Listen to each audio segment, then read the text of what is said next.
जल्दी करो। अरे कौन हो भाई? भैया जल्दी गाड़ी भगा, 3-4 लोग मेरे पीछे पड़े। अच्छा जी, फिर तो सही गाड़ी में बैठी हो। शताब्दी राजधानी सबको पीछे छोड़ देंगे, नहीं तो नाम बदल देंगे। जय बजरंगबली।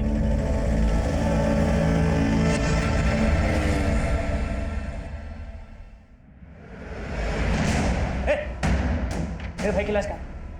मेरे भाई की लाश कहाँ है? मेरे भाई की लाश। छोड़ो छोड़ो छोड़ो, क्या कर रहे हो? छोड़ो, क्या कर रहे हो? क्यों कर रहे हो? मुझे मेरे भाई की लाश चाहिए। तो भैया रहे नहीं, ऊपर से तुम लोग मुझे गलत लाश पकड़ा रहे हो। अरे इसे क्या देख रहे हो? यहाँ का इंचार्ज है, इसी ने सब कुछ किया होगा।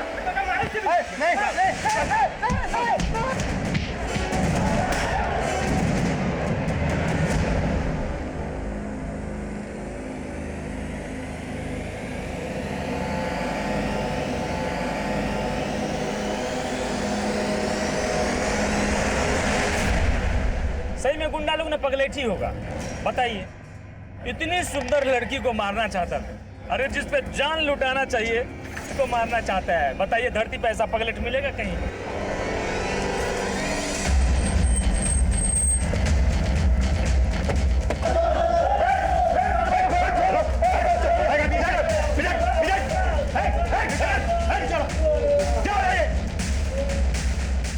देखिए ना सर, ये लोग मारपीट कर रहे हैं यार। सर, इन्होंने मेरे भैया की लाश बदल दी। लाश बदल दी मतलब? सर, मेरे भैया नरेश का सोना रोड पे मर्डर हुआ था। मर्डर? हाँ साहब, एक टेम्पो उन्हें उड़ा के चला गया था। पहले बोले डेथ एक्सीडेंटल है, और अब जब हम अंतिम संस्कार के लिए बॉडी लेने आए तो ये लोग हमें गलत बॉडी दे रहे हैं। विवेक क्या कह रहा है तू? तेरे नरेश भैया जिंदा है।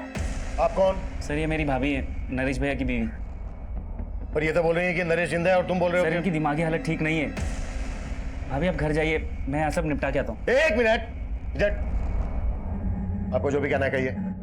साहब, हमारे साथ कोई मजाक कर रहा है।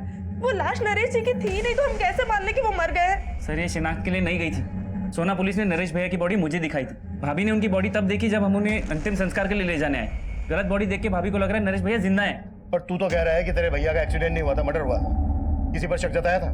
हाँ, नरेश भैया ओवरसीयर थे। एक कॉन्ट्रैक्टर अपना प्रोजेक्ट पास करवाने के लिए उन्हें रिश्वत देने की कोशिश कर रहा था। उन्होंने उस कॉन्ट्रैक्टर के खिलाफ एक्शन लिया था, उसी ने मरवाया होगा नरेश भैया को। बस कर विवेक, तू मैं कह रही हूँ तेरे भैया जिंदा है। अभी आप बीच बीच में क्यों बोल रहे हैं? मैं बात कर रहा हूँ। तू बार बार अपनी भाभी को चुप क्यों करवा रहा है? कहीं ऐसा तो नहीं है कि ये सब तेरा ही झोल मोल है? सर, अब आप भी सोना पुलिस की जैसी बातें कर रहे हैं। मैंने उन्हें कहा था नरेश भैया का एक्सीडेंट जानबूझकर करवाया गया है, लेकिन उन्होंने मेरी बात नहीं मानी। और अब इन्होंने जब बॉडी बदल दी है तो आप इनको बचा रहे हो। हम किसी को नहीं बचा रहे हैं, समझा? क्या चक्कर है? क्या बोल रहे हैं? लाश बदल दी? सर, इन लोगों को गलतफहमी हुई है। 9 नंबर की लाश इनकी थी, इनको दे दी हमने। अरे नंबर से हमें क्या लेना देना? पीछे रह के बात कर। सर, हमारे भैया को पहचानेंगे नहीं क्या? उनकी बॉडी अंदर है ही नहीं, इन्होंने कहीं गायब कर दी। तेरे नरेश भैया का फोटो है तेरे पास? सिंह, इसका नाम, नंबर और एड्रेस ले लो। जाइए जाइए, आप लोग आप ही जाइए, जाइए जाइए। करण, सोना पुलिस से जाके पता करो कि ये एक्सीडेंट का क्या चक्कर है। मैं तब तक यहाँ पर देखता हूँ कि ये लाश वास्तव में बदली गई थी क्या फिर कहानी कुछ और है। अच्छा हुआ कि चटाई गाड़ी में था, नहीं तो ये भी खरीदना पड़ जाता। करती कहा तुम? हम तेरे जैसों को हक देते और दिलाते हैं। सही में जब से तुम गाड़ी में बैठी हो ना, एकदम इम्प्रेस कर दिया हमको। अब कंट्रोल नहीं हो रहा है, अब हो जाए। पैक भी खत्म हो गया। अरे पागल हो गया क्या रे? समझा थोड़ा? क्या हुआ? पहले कपड़े तो उतार ले। और अब भी उतार लेते हैं हम कपड़ा।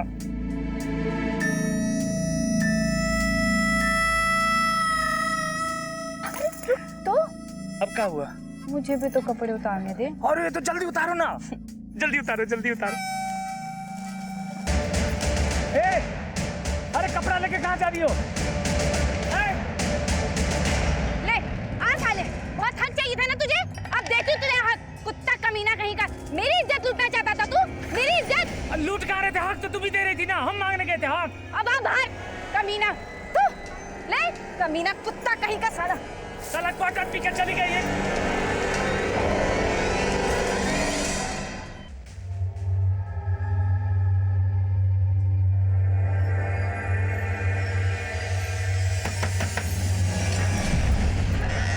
हाँ बोलिए। कौन है तू और मेरे घर में क्या कर रही है? ये मेरा घर है, ये मेरे पति का घर है। क्या है मेरा पति? चिंटू के पापा, चिंटू के पापा जरा बाहर निकलना। चिंटू के पापा, चिंटू के पापा जरा बाहर निकलना। अरे कौन चिंटू के पापा? इधर कोई चिंटू के पापा नहीं रहता है। वही चिंटू के पापा जो तुझे यहाँ पे मेरी सौत बना के लाया। क्या है वो? बाहर निकालो उसे। क्या बकवास कर रही है? मैं बकवास कर रही हूँ? लगा ना तुझे धक्का? तुझे देखकर मुझे भी ऐसा ही धक्का लगा। क्या है चिंटू के पापा? बाहर निकाल मेरे पति को। अरे धक्का तो मैं तुझे दूंगी। चल निकल यहाँ से। निकालेगी ना तू? तुझे बाहर निकालेगी ना? मेरे पति को तो तूने संभाल लिया, ले उसके बच्चे को भी संभाल, समझी तू?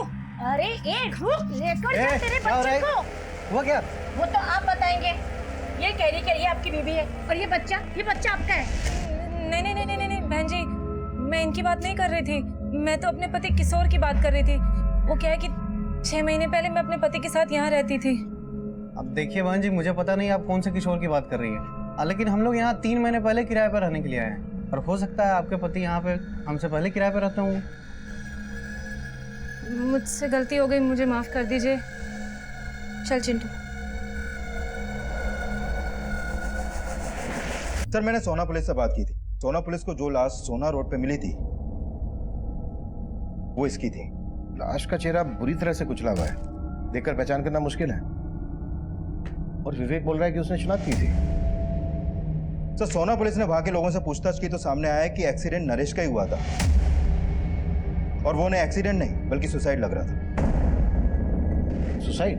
हाँ सर, और वहां के कुछ लोगों ने भी विटनेस किया है कि नरेश ने खुद टेम्पो के आगे आकर अपनी जान दी।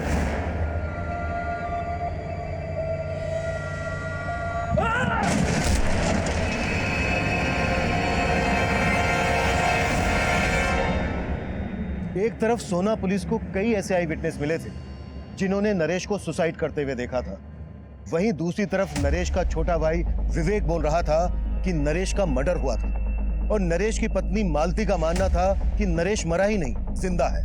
और इन सब बातों के बीच नरेश की लाश बदले जाने का मामला हमारे सामने आया। इस केस में दोहरे मापदंडों को देखते हुए यह केस पूरी तरह से हमें सौंप दिया गया और हम सबसे पहले उस कॉन्ट्रैक्टर रिद्धेश सोलंकी से मिले जिस पर नरेश की हत्या करवाने का शक जताया जा रहा था। सर आप बेकार में मुझ पर शक कर रहे हैं।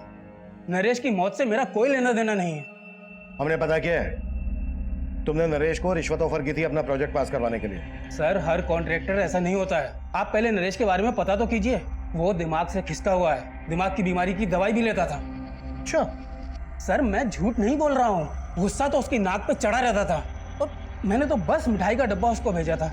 उसे लगा कि उस डिब्बे में पैसे हैं और बस इसीलिए उस प्रोजेक्ट से उसने मेरा पत्ता साफ कर दिया। और तुमने उसी को साफ कर दिया? सर ये आप क्या कह रहे हैं? वहां पर सभी लोगों ने देखा था कि उसने सुसाइड की थी और सर इस तरह आप मुझ पर ब्लेम नहीं कर सकते हैं। किसने क्या कहा, किस मकसद से कहा, ये हम इन्वेस्टिगेट कर रहे हैं और अगर कुछ भी मिला ना तेरे खिलाफ तो अगली मुलाकात रिमांड रूम में होगी और वहां पता चलेगा कि टॉर्चर क्या होता है। चल निकल चल। करण ये कह रहा है कि नरेश की दिमागी हालत ठीक नहीं है। नरेश का भाई विवेक कह रहा है कि उसकी भाभी की दिमागी हालत ठीक नहीं है। दोनों को दिमागी प्रॉब्लम। नरेश का हमें स्टेटमेंट ऑफ माइंड समझना होगा। नरेश के भाई विवेक पर भरोसा नहीं कर सकते। एक काम करो, नरेश की बीवी को थाने बुलाओ। सर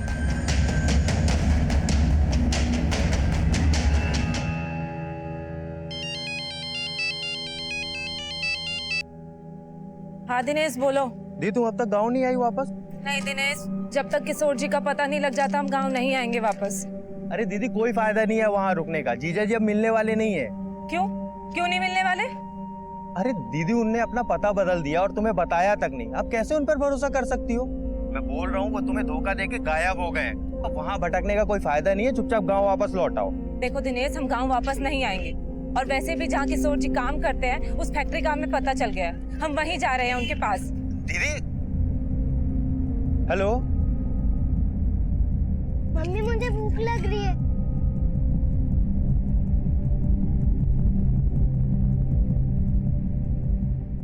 ये देखो तुम्हारा पसंदीदा चाइनीज।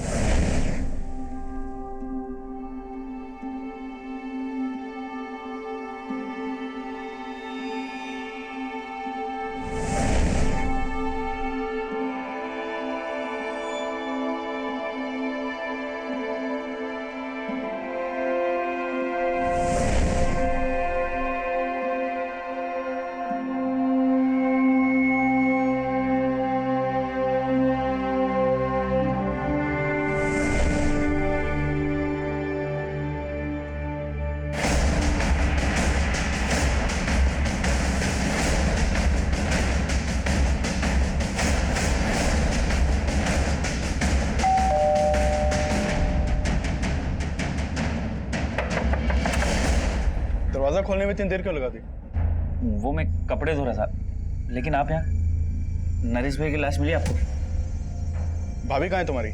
उन्हें थाने लेके चलना है, सर कुछ बात करना चाहते हैं। भाभी तो गाँव चली गई। गाँव चली गई? कब? आज सुबह। उनकी हालत बहुत बिगड़ती जा रही थी, इसीलिए उन्हें मायके भेज दिया। 2-4 दिन में आ जाएंगी। लेकिन आपने बताया नहीं, नरेश भैया की लाश मिली आपको? वो हम पता लगा रहे हैं, लेकिन जब भी तुम्हारी भाभी आ जाए उन्हें थाने लेके आ जाना।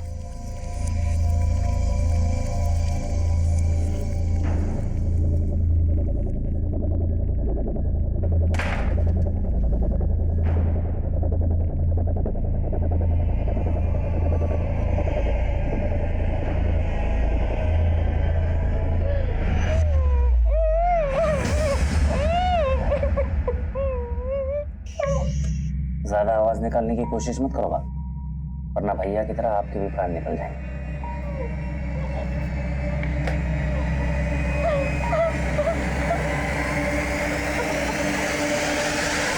Excuse me sir. सर मैंने हॉस्पिटल के मॉर्ग का रिकॉर्ड स्टडी किया। सर उस रिकॉर्ड के मुताबिक वहां पर 9 लाशें थी, जिसमें से एक लाश नरेश की फैमिली को सौंप दी गई। सर उस दौरान उस लाश के अलावा कोई और लाश मॉर्ग रूम से बाहर गई नहीं। सर इसीलिए वो बोल रहे हैं कि नरेश की लाश किसी और लाश से बदल जाए। ऐसा हो ही नहीं सकता। हो सकता है उन्होंने लाश बदली और किसी वजह से छुपा रहे हैं। करण, मॉर्ग रूम के एक आदमी की डिटेल निकाल। सर मे आई कम इन सर? कम प्रेम, सर एक औरत आपसे मिलना चाहती है, वो अपने पति की मिसिंग कंप्लेन लिखवाने आई है। बुलाओ। अब 6 महीने पहले मैं अपने पति किशोर के साथ पटेल नगर में रहती थी। उसके बाद मैं गांव चली गई। पिछले 1.5 महीने से मैं इनको फोन लगा रही हूँ, उनका फोन नहीं लग रहा है। उसके बाद मैं गांव से शहर आई और अपने घर गई तो पता चला कि उन्होंने बहुत समय पहले ही मकान खाली कर दिया है। तुम कह रही हो कि तुम्हारे पति किशोर का फोन 1.5 महीने से बंद था, और तुम अब आई हो हमारे पास? अब मुझे लगा कि शायद उन्होंने अपना नंबर बदल लिया होगा। मैंने गांव से उनकी फैक्ट्री में भी फोन किया था, लेकिन कोई मुझे सही से जवाब ही नहीं दे रहा है। कहाँ काम करता था किशोर? अब बंसल नाम की फैक्ट्री है, वहाँ पे मजदूरी करते थे।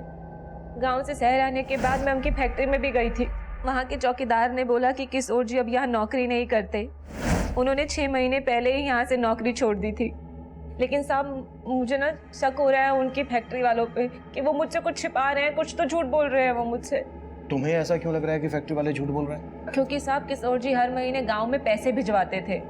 अगर उन्होंने नौकरी छोड़ दी होती तो फिर पैसे कहाँ से भिजवा रहे थे वो? कितना पैसा भेजता था किशोर तुम्हें? 6,000 रुपये महीना। हो सकता है उसने कोई दूसरी नौकरी कर ली हो। किशोर तुम्हें लगातार पैसे भेज रहा था, तो फिर उसने तुम्हें अपना सही एड्रेस क्यों नहीं दिया? कहीं ऐसा तो नहीं है कि उसका किसी के साथ कोई चक्कर हो? नहीं नहीं साहब, किशोर जी ऐसे नहीं है, वो कोई गलत काम नहीं कर सकते हैं। तुम दोनों की शादी कब हुई थी? 7 साल पहले हुई थी, और 1 साल पहले ही वो मुझे अपने साथ गांव से शहर लेके आए थे। तब मैं उनके साथ बहुत खुश थी। यहाँ पर मेरा बहुत ख्याल रखते थे वो, किसी चीज़ की कोई कमी नहीं आने दी उन्होंने। कब से ढूंढ रही हूँ, मुझे मिल ही नहीं रहे हैं। आप उन्हें ढूंढ दीजिए ना साहब। हाँ ठीक है, तुम ऐसा करो, किशोर का हमें फ़ोन नंबर, जिस फैक्ट्री में वो काम करता था वहाँ का एड्रेस, जहाँ रहता था वो एड्रेस, ये सब हमें लिखवा दो। अपना नंबर भी लिखवा देना। ठीक है नंदी।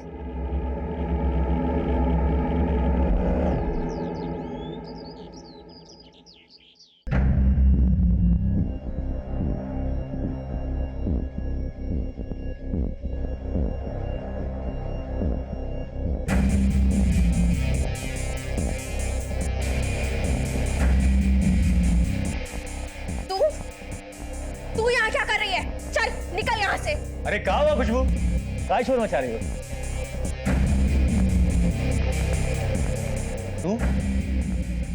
तू यहाँ क्या कर रही है? तुम क्या देख रहे हो? आरती उतारोगे क्या इसकी? निकालो बाहर इसे। ऐसे नहीं मारेगी, चल निकाल। छोड़ो, छोड़ो मुझे। कहाँ लेके जा रहे हो तुम? मुझे तेरी जगह दिखाने। छोड़ो मुझे। छोड़ो। बोला ना, चल।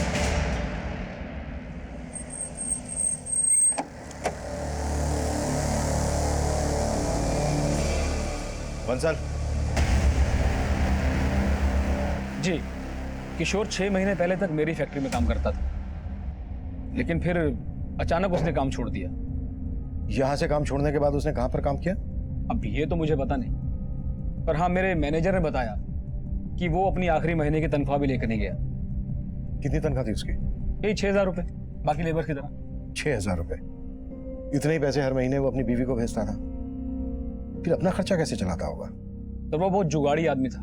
जब वो पहले दिन मेरी फैक्ट्री में आया था ना काम करने के लिए, तो उसका पहनावा देखकर मैं मतलब हैरान हो गया था। Good morning sir. Good morning. कौन से डिपार्टमेंट से हो आप?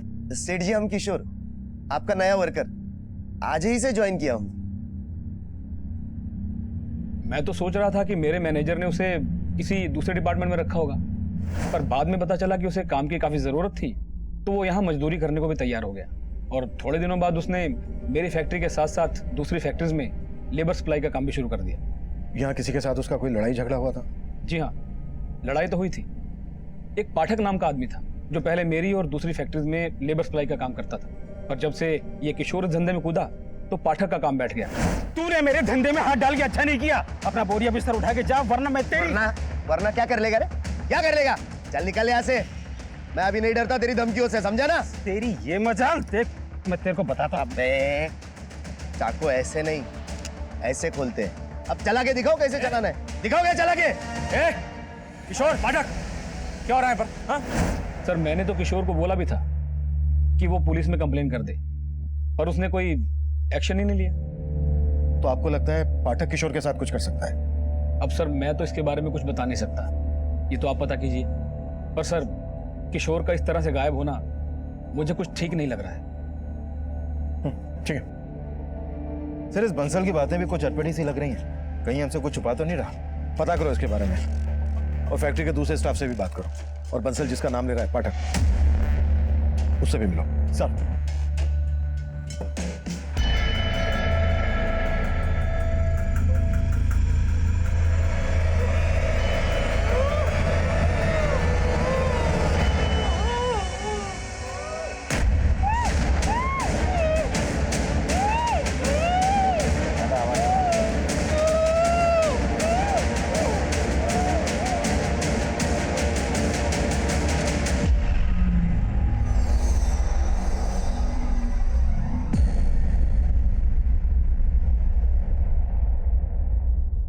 दीदू फालतू में जीजा जी के लिए आंसू बहा रही है। तू वहाँ गांव में तंगी में गुजारा कर रही थी और उन शहर में ऐश कर रहे थे। हम बोल रहे हैं धोखा दे रहे हैं वो तुम्हें, और तुम उन्हीं के लिए रोए जा रही हो।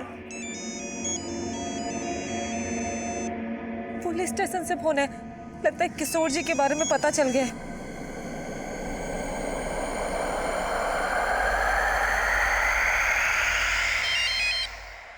हाँ सिंह। सर मैंने पाठक के बारे में पता किया। वाकई किशोर से उसका 36 का आंकड़ा था। उठा लाओ। सर वो काफी दिन से गायब है। सर गुरुग्राम रेलवे स्टेशन के पास उसकी एक दुकान है, लेकिन दुकान भी काफी दिन से बंद पड़ी है। किशोर फिलहाल कहाँ रह रहा था, कुछ पता चला? सर उसका मोबाइल नंबर उसके पुराने एड्रेस पे रजिस्टर्ड है, लेकिन सर वो घर उसने 6 महीने पहले ही छोड़ दिया था। किशोर अपनी वाइफ को हर महीने पैसे ट्रांसफर करता था। उसके बैंक अकाउंट से उसका एड्रेस पता करो। ओके?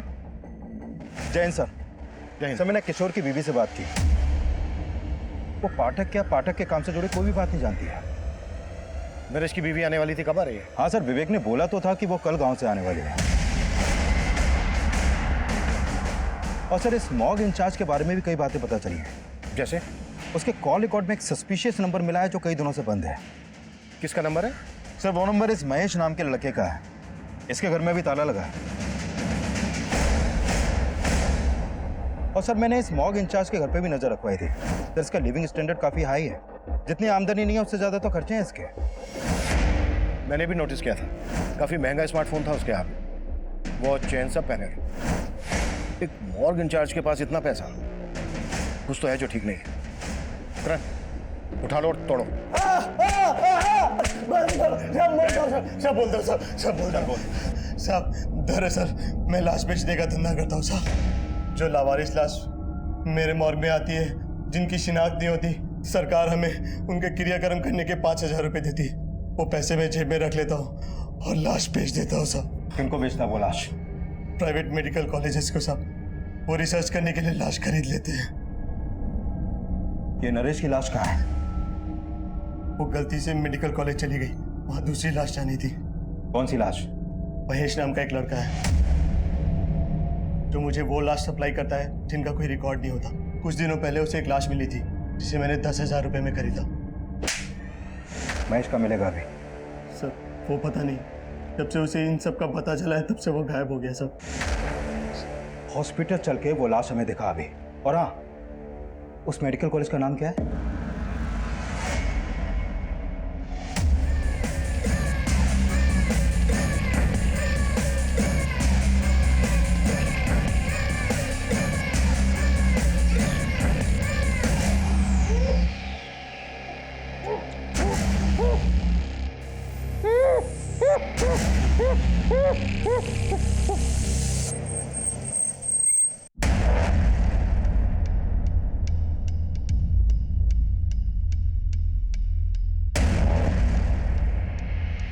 सिंह, नरेश के भाई और नरेश की बीवी को शनाख्त के लिए बुला लो और यहाँ के डीन और इंचार्ज को थाने लेकर आओ। ठीक है सर।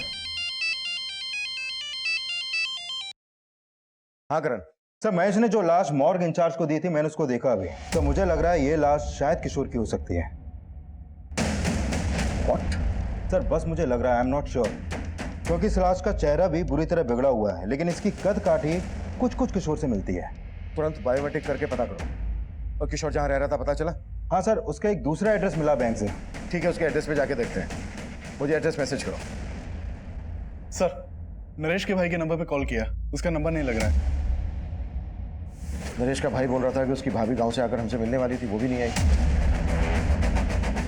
सिंह, उसके घर जाके देखो। ठीक है सर। साहब, साहब, क्या हुआ? साहब, उस लड़की ने मेरा जीना हराम कर दिया।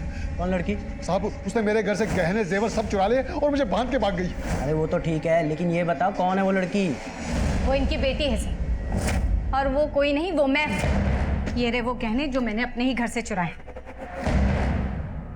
मैंने इनको यहाँ भागते हुए देखा तो मैं भी यहाँ आ गई, क्योंकि इससे पहले ये मेरे खिलाफ कुछ बोले तो मैं अपनी बात आपके सामने कोई बात नहीं साहब, चोर है तू, पकड़ लो साहब इसको। भागी नहीं जा रही हूँ मैं कहीं।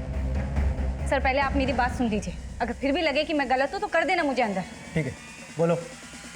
बेटी हूँ मैं इनकी, और इनकी जायदाद पर कानूनी मेरा भी अधिकार है, लेकिन इनके बेटे और इनकी बहू यानी मेरे भैया और भाभी मुझे मेरा हक देना ही नहीं चाहते। कहते बाप की संपत्ति में बेटी का कोई हक ही नहीं होता। और जब मैंने कहा कि मैं कोर्ट का दरवाजा खटखटाऊंगी तो मेरे इस बाप और जो घर में बैठा है भाई, इन दोनों ने मेरे साथ बहुत ज्यादती की।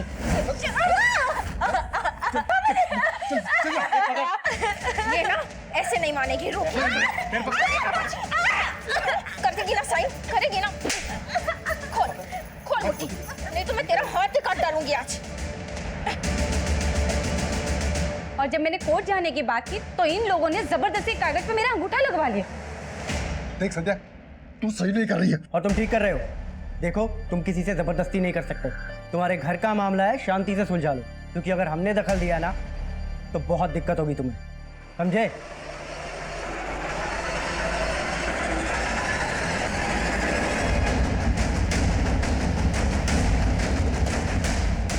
सर, यही किशोर का घर है, लेकिन पड़ोसियों से पता चला है कि कई दिनों से यहाँ पे ताला लगा है।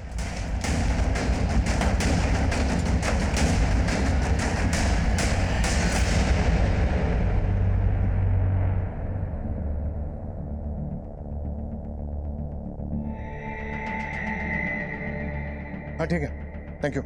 सर, अंदर तो कुछ भी सस्पिशियस नहीं मिला। ये भी कम सस्पिशियस नहीं है कि जो आदमी 6 महीने पहले तक एक फैक्ट्री में मजदूर था, उसके बाद लेबर सप्लाई का काम करने लगा, वो इतने ठाट से रहता हो। इस किशोर का करेक्टर को समझ में नहीं आ रहा है। शायद 2 नंबर का काम करता हो। किशोर की कुंडली निकालो और आसपास में भी पूछताछ करनी है।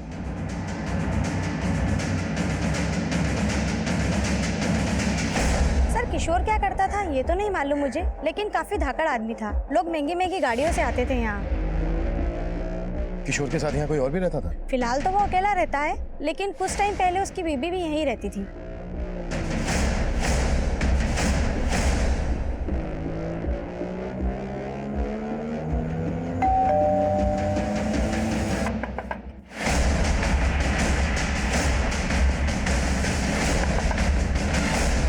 सर आप? ये हमेशा दरवाजा देर से क्यों खोलता है तू? वो तेरा फोन क्यों नहीं लग रहा है? सर शायद मेरे फोन की बैटरी डाउन हो गई होगी, मैं तो सो रहा था सर। अच्छा, भाभी कहाँ है तेरी? सर गांव से आ गई क्या? सर वो भाभी तो हरिद्वार चली गई भैया के आत्मा शांति की पूजा के लिए। अच्छा, आत्मा शांति की पूजा। तेरी भाभी तो मान नहीं रही थी कि तेरे भैया मर चुके हैं, और अभी हरिद्वार पहुंच गई आत्मा शांति की पूजा कराने। सर बात चल क्या है देखने सर, दे। बताइए ना। अरे तो पीछे हट। सर, पूरा घर चेक करो। फिर हुआ क्या? अरे तो देखने दे, हट पीछे। पीछे हट। सर कुछ नहीं है। हाँ चल चेक तो करने देना, चुप रह। साइड हो। सर कुछ नहीं है। साइड हो तो साइड हो, देखने देना।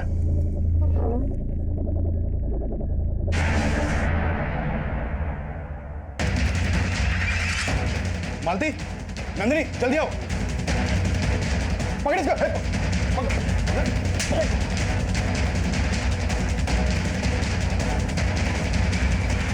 अब पकड़ो इसे, सिर्फ भी मेरे पति को मारा है।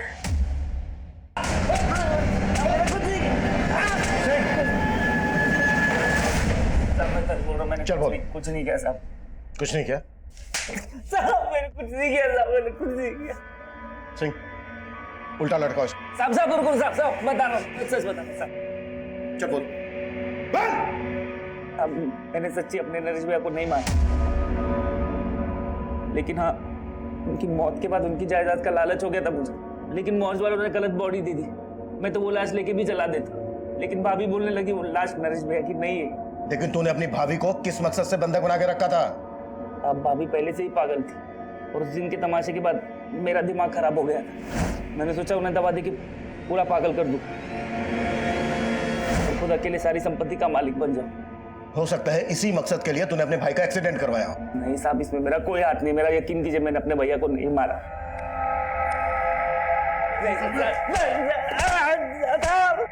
सर, हमने उस लाश का बायोमेट्रिक किया था। वो लाश किशोर की है और उसके आधार कार्ड पे उसके गांव का एड्रेस है। यानी अब यह कंफर्म हो गया है कि किशोर का मर्डर हुआ है, और वो लाश जो महेश ने मॉर्गन चार्ज को दी थी वो किशोर की थी। महेश के बारे में कुछ पता चला? सर, हमने अपने खबरियों को उसे ढूंढने के लिए लगाया हुआ है, और सर ये भी पता चला है कि किशोर की बीवी अब यहाँ नहीं है। वो कल अपने भाई के साथ गांव चली गई थी।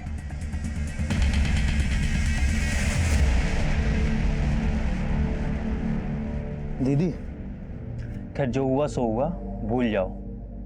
हमको तो बस एक ही बात का डर है, अगर पुलिस वालों को उन बातों का पता लगा ना तो सिर्फ हम पर नहीं आप पर भी शक करेंगे। इसीलिए हम मना किए थे, मत जाओ पुलिस वालों के पास।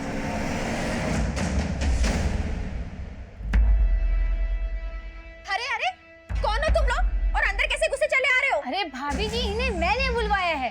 अरे मैंने सोचा अपने आने की खुशी में पूरे गांव वालों को भोज खिला दूं। पागल हो गई हो क्या तुम? और तुम खड़े खड़े क्या देख रहे हो? निकालो इसे बाहर। अरे ये मुझे नहीं निकाल सकते। अगर इन्होंने मुझे निकाला ना तो तुम सब के सब जेल जाओगे। क्यों पापा जी? देख संध्या, तू चाहती क्या है? हिस्सा। चल दे दिया तुझे हिस्सा, मैं तुम्हें लिख के देता हूँ। पापा जी, अब मैं लिखे विखे पर भरोसा नहीं करूंगी। हाँ, एक काम करते हैं, ये घर आप सब रख लो, लेकिन इस घर की आधी कीमत यानी कि 20 लाख रुपए कैश मुझे दे दो। कर लेते हैं समझौता। 20 लाख?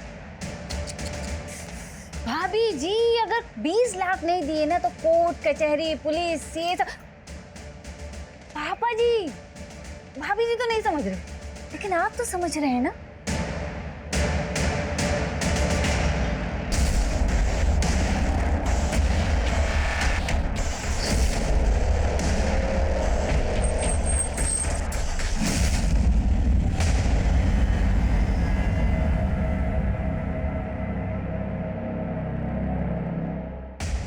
हमें तो पहले ही लग रहा था कि किशोर के साथ कुछ ऐसा ही हुआ होगा। तो तुम मान रही थी कि किशोर का मर्डर हुआ था? इसे जानती हो? कौन है ये? हमें शक है कि किशोर के मर्डर में इसका हाथ है, लेकिन किशोर को मरवाने में दिमाग किसी और का है। सर, किसकी बात कर रहे हैं आप? हमें यह भी पता चला है कि किशोर गुरुग्राम में एक आलीशान बंगले में रह रहा था अपनी बीवी के साथ। बीवी के साथ? सर,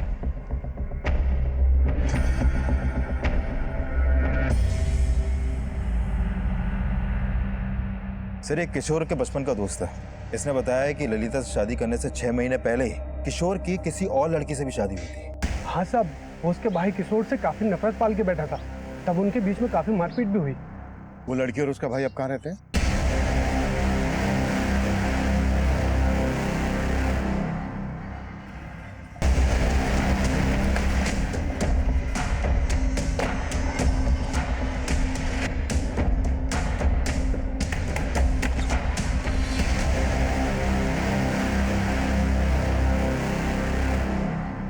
दिए थे हम धमकी किशोर को। मेरी बहन से दूर रहना, मैं जान से मारेंगे देखो। ये चल। उसके बावजूद वो हमारी बहन को भगा ले गया। लेकिन सर इस बात को सालों बीत चुके हैं, अब ये सब क्यों पूछ रहे हैं आप? क्योंकि किशोर का मर्डर हुआ है और पता चला कि किशोर नहीं बल्कि तुम्हारी बहन संध्या उसको अपने साथ लेकर भागी थी और शहर जाकर किशोर को छोड़ के वो फिर से किसी और के साथ भाग गई और अभी 6 महीने पहले वो वापस किशोर की जिंदगी में आई और अभी रिसेंटली उसको किशोर के साथ गुरुग्राम के एक घर में देखा गया। उसी के बाद हमें किशोर की लाश मिली। कहाँ है संध्या? सर हमें नहीं मालूम। मालूम नहीं है, कहीं छुपा के रखा है उसे। अरे सर हम क्यों छुपाएंगे, हम तो उल्टा उससे पीछे छुड़ाना चाहते थे। आई थी वो यहाँ, लेकिन 6 महीने पहले।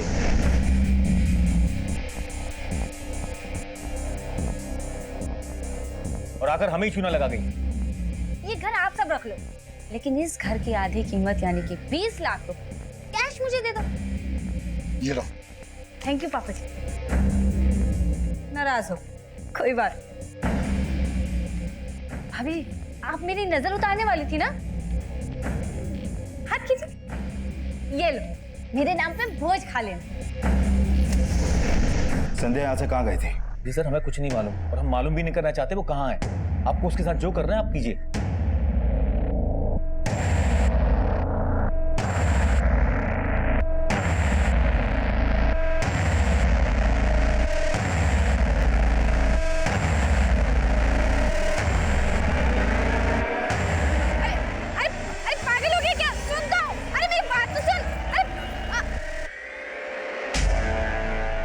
सर संध्या के भाई और फादर से उसका एक नंबर मिला था जो काफी दिनों से बंद है।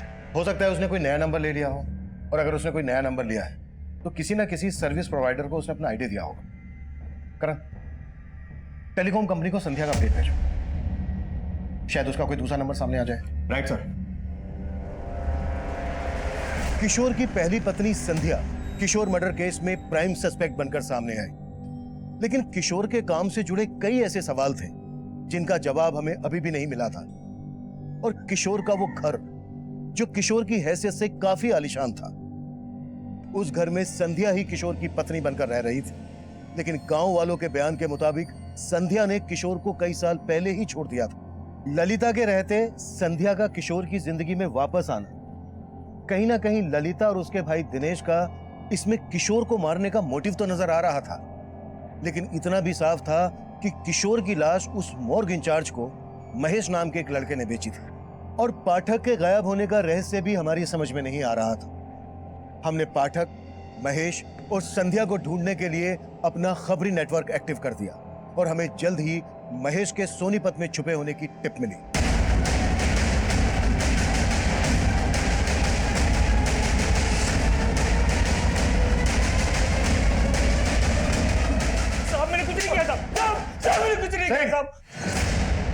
साहब मैंने किशोर को नहीं मारा, मैं जानता तक नहीं कि उस आदमी का नाम किशोर था।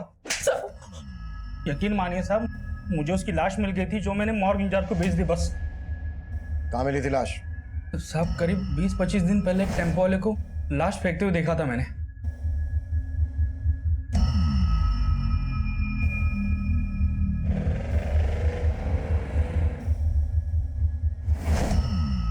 कौन था टेम्पो वाला? नंबर बोल टेम्पो का। साहब वो नंबर नहीं देख पाया, वहां पे बहुत अंधेरा था। ऐसे नहीं बोलेगा ये। साहब मैं सच बोल रहा हूँ साहब, साहब मैं सच बोल रहा हूँ साहब, साहब साहब साहब मैं सच बोल रहा हूँ साहब।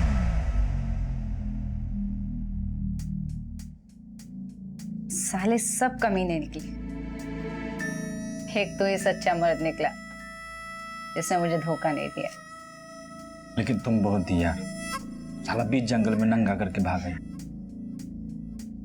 लेकिन वापस आके तेरा घर भी तो बसाया।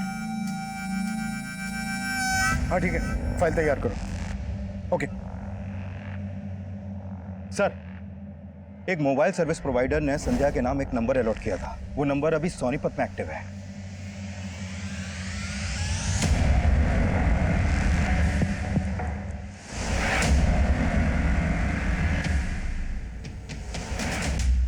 बच्चा देगी हमको।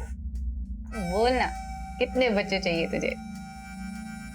एक टेम्पो बाहर खड़ा है उसके लिए और एक दूसरा लोन पे लेने वाले हैं। बस 2, हम 2 हमारे 2। सॉरी यार, वो तो नहीं हो पाएगा क्योंकि अब पूरी जिंदगी जेल में गुजरने वाली है तुम्हारी। ये प्लान तो कैंसिल। बुज़दिल। मैंने किशोर को प्यार के जाल में नहीं फंसाया सर, बल्कि सच तो यही कि मैं उससे बहुत प्यार करती थी, लेकिन उसके दिल में मेरे लिए प्यार नहीं। उसके लिए मैंने अपना घर छोड़ा, उससे भागकर शादी की, और उस कमीने ने मुझे कोठे पे बेच डाला। मुझे नहीं जाना, छोड़ किशोर, जिंदगी बर्बाद कर दी। छोड़ दो, मुझे नहीं जाना, मुझे नहीं जाना। पूरे 7 साल नरक की जिंदगी जी है मैंने सर। फिर 6 महीने पहले मैं किसी तरह वहां से भाग निकली।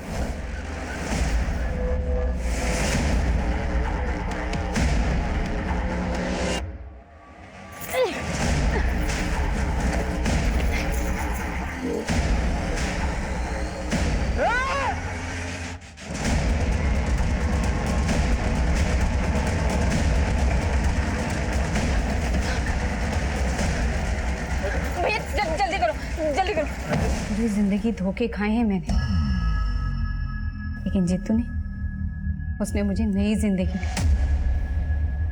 उन लोगों से भागकर सालों बाद मैं अपने घर लौटी थी, और मेरे घर वालों उन्हें जानवरों की तरह मुझे घर से निकाल दिया। लेकिन मैं भी उनसे अपना हक लेके ही मानी। लेकिन पिछले 6 महीने से तुम गुरुग्राम में किशोर के साथ उसके घर में रह रही थी, उसकी जिंदगी में फिर से एंट्री मारी, उसे बदला लेने के लिए उसे मार डाला। मैंने उसे नहीं मारा है सर। हाँ, मैंने उसकी जिंदगी में एंट्री ली, बदला भी लिया।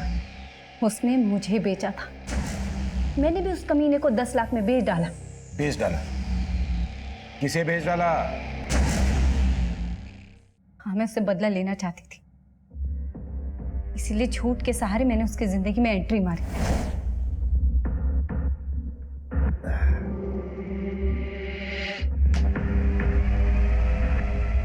संध्या, प्रिया क्या कर रही है? तूने मेरी किस्मत बिगाड़ी थी ना, लेकिन मैं तेरी किस्मत संवार सकती हूँ। अच्छा? बोला उससे पति मत बन, दल्ला बन जा मेरा। और लालची इंसान तो गधे को भी बाप बना लेता है। फिर उसने तो मुझे झूठी मलिका बना ली। अपने बाबू लोगों को खुश करने के लिए मेरे साथ सुलाने लगा। लेकिन किशोर को किसे बेचा तुमने, ये बोलो। उसके बॉस बंसल को। कायल था वो मेरा, लेकिन अब सहा नहीं जा रहा, बहुत हो गया। इसलिए एक दिन, बंसल जी, मेरी माँ की बहुत तबीयत खराब है, मुझे 10 लाख की बहुत ज़रूरत है, प्लीज़ कर दीजिए ना। अब इतने प्यार से बोलोगे तो इंतजाम तो करना पड़ेगा मेरी जान। आप कितने अच्छे हैं ना। और फिर बंसल मेरी बातों में आ गया। बड़ी आसानी से उसने 10 लाख रुपए मुझे दे दिए, और फिर मैंने अपना रंग बदल दिया। संध्या, कहाँ है तू? तू मेरा फोन क्यों नहीं उठा रही? संध्या, तुझे पता है ना, तेरे बिना मेरा। आपको आपकी तन्हाई मुबारक हो बंसल साहब, अब मैं नहीं आऊंगी। मतलब तू मेरा 10 लाख रुपए लेके चंपत हो गई? अरे 10 के बदले किशोर भी तो दिया है, उसे रख लो। संध्या, संध्या, मेरी बात सुन।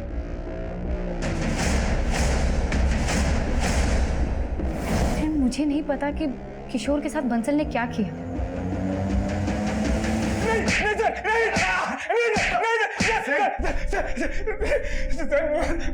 मैंने किशोर को नहीं मारा सर।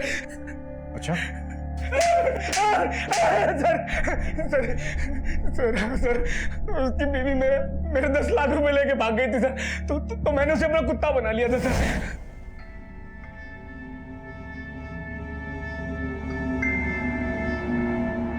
पर एक दिन उसने भागने की कोशिश की सर।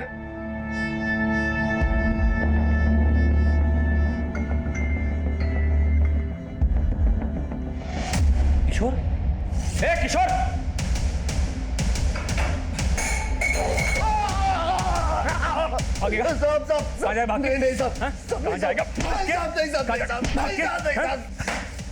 पड़ा रहा रात पर ही पर। और सर, कुछ देर बाद मेरे आदमी ने आकर मुझे बताया कि किशोर मर गया है सर।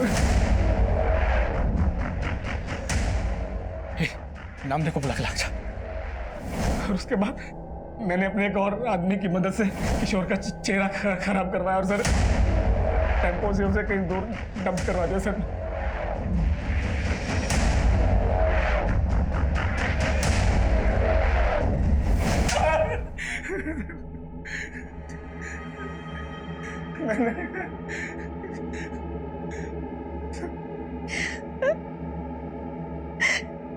किशोर जी, मेरे साथ भी यही सब करते थे। मुझे मुझे अपने दोस्त के साथ सुलाते थे वो।